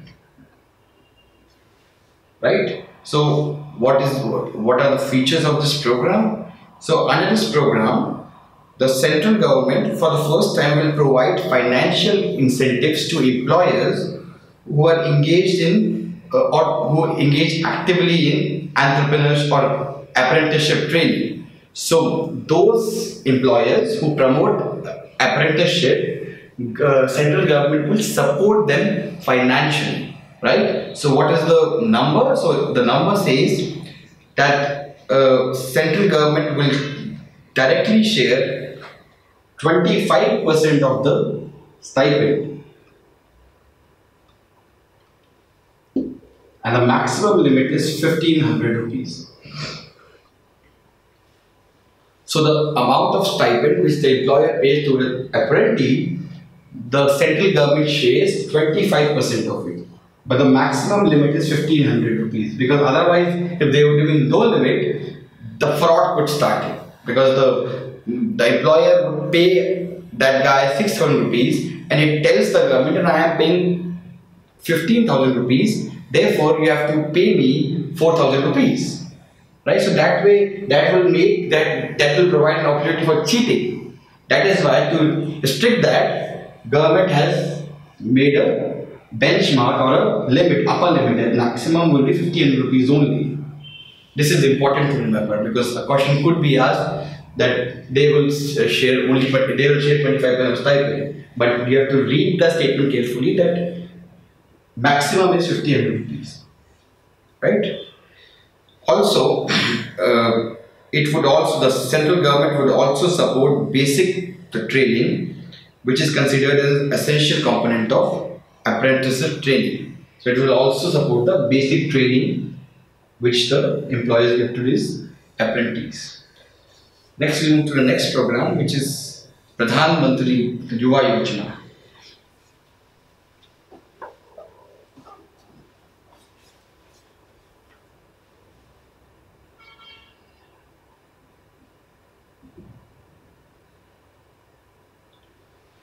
So this scheme is under the Ministry of Skill Development and Entrepreneurship again.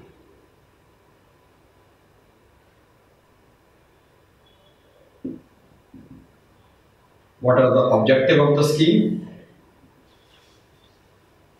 So the objective of the scheme is to provide or to build an ecosystem of entrepreneurship for the youngsters.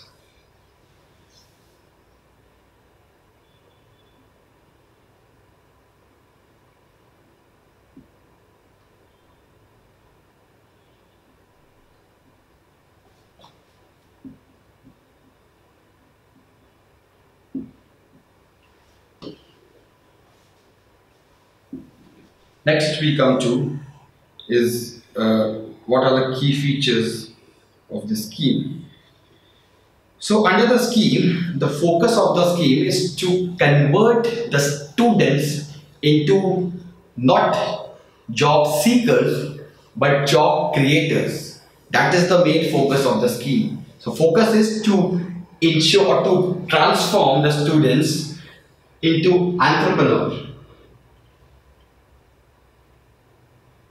That is the main focus of this program.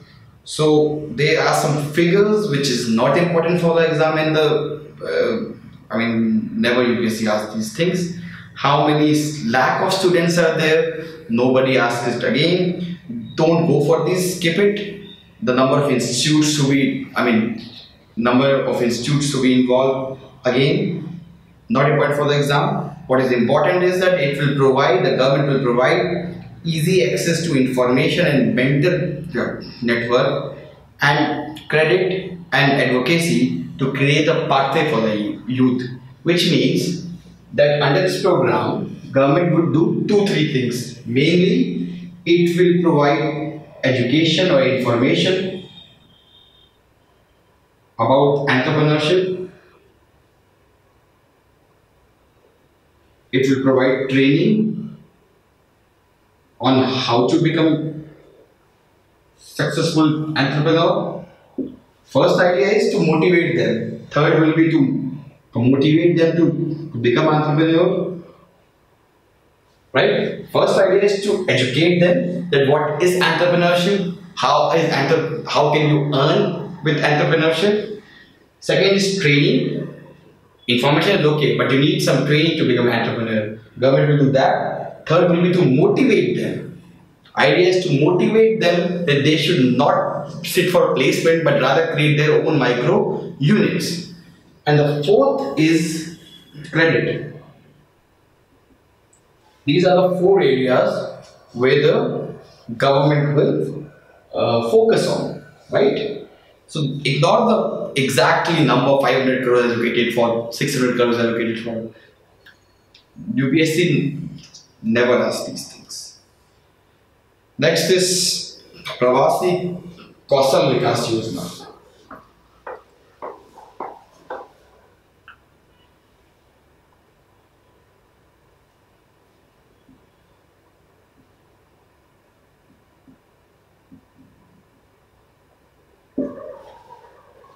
Now Pravasi Kausal Vikas Yojana is provided to train, it will under this, the workers will train, the government will provide them training for those jobs which are in demand in the rest of the world abroad. So it is for those people. See, we cannot create enough jobs. We are hardly creating any jobs, first of all.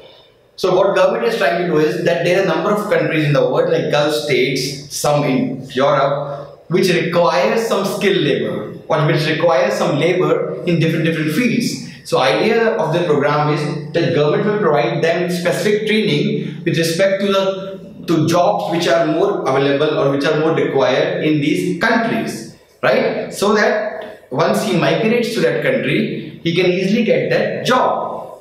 Because if there's a job of plumber in Dubai, and if I can train few of my people in doing that job, plumbing, because see, doing a plumbing job in India and doing it in Dubai is different. You have different rules and different things. So government will ensure that they are trained in that way, and once they will migrate to Dubai, they can easily find the job, right? So the idea of this program is to transform India into world's skill capital, right? Who implements them? That is very important again. It is NSDC or National Skill Development Council, Ministry of External Affairs,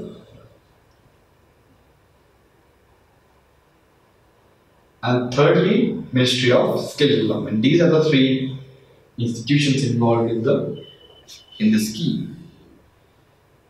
Next is Sankalp.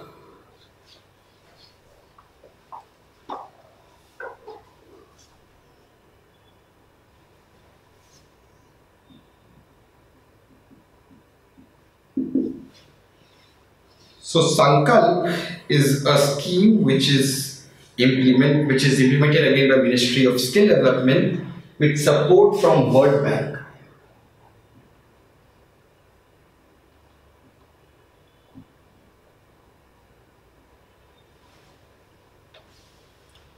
And what is the focus of the scheme?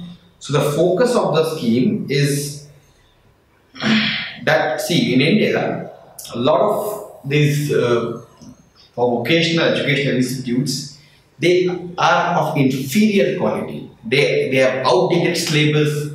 They hardly teach. There is hardly any teachers. The teachers are not experienced. So idea of the program is to create or to set up national bodies for accreditation and certification.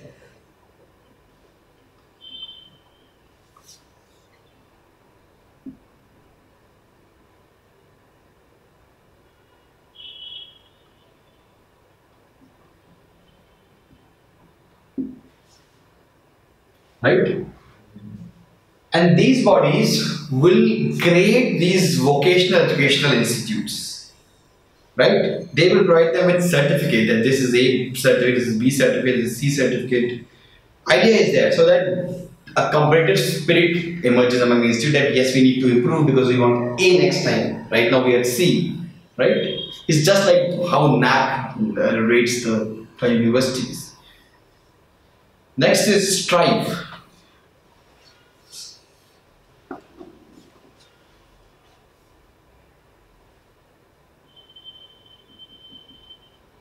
Now Strive is again Ministry of Skill Development supported by World Bank.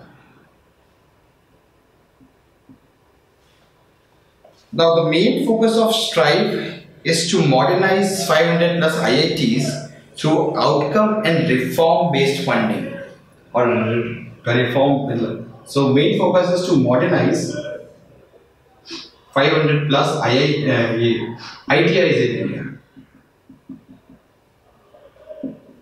And the idea is that if you modernize, then we will, or if you reform, if you undertake reform, only then we will fund you. The idea is very simple, that performers will get more money and non-performers will get less money, right?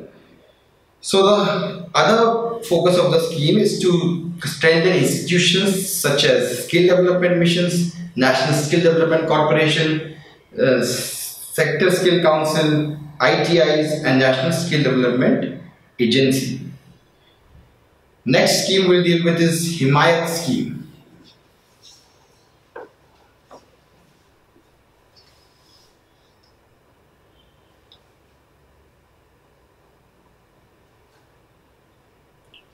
So this Himayat scheme is for people in J&K, right? It is a skill training institute under which 1 lakh youth in J&K will be trained in the next 5 years. So idea of the scheme is that because one of the reasons why we have insurgency in J&K is because there is lack of jobs for the people. So idea is to train them so that they can find jobs, right? And they can earn themselves and they can move away from the militancy. So 1 lakh jobs in next 5 years.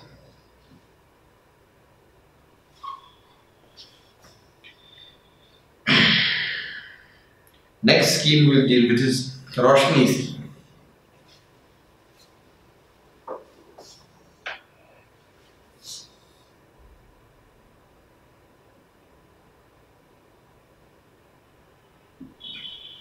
So Roshni scheme is implemented in the left wing or Naxalite areas.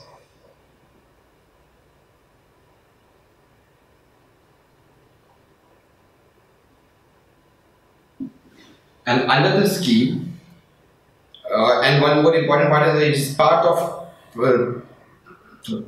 Pandit Deen Dayal Upadhyay Gramin Kaushalya Yojana, which we'll deal next. So it's part of Deen Dayal Upadhyay Gramin Kaushalya Yojana, and the idea is again very simple, that you have to train the youth so that they don't go towards Naxalism or Maoism. Important feature of the scheme is that 50% of the beneficiary would be women. 50% of beneficiary would be women.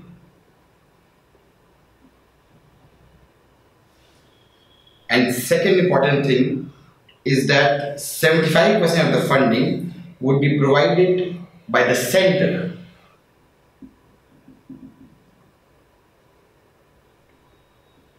And it will be implemented on PPP basis, which means private sector will be involved to train the youths. Next scheme, or the last important scheme for skilling India, is Deen Dayal Upadhyay Gramin Kaushal Yojana.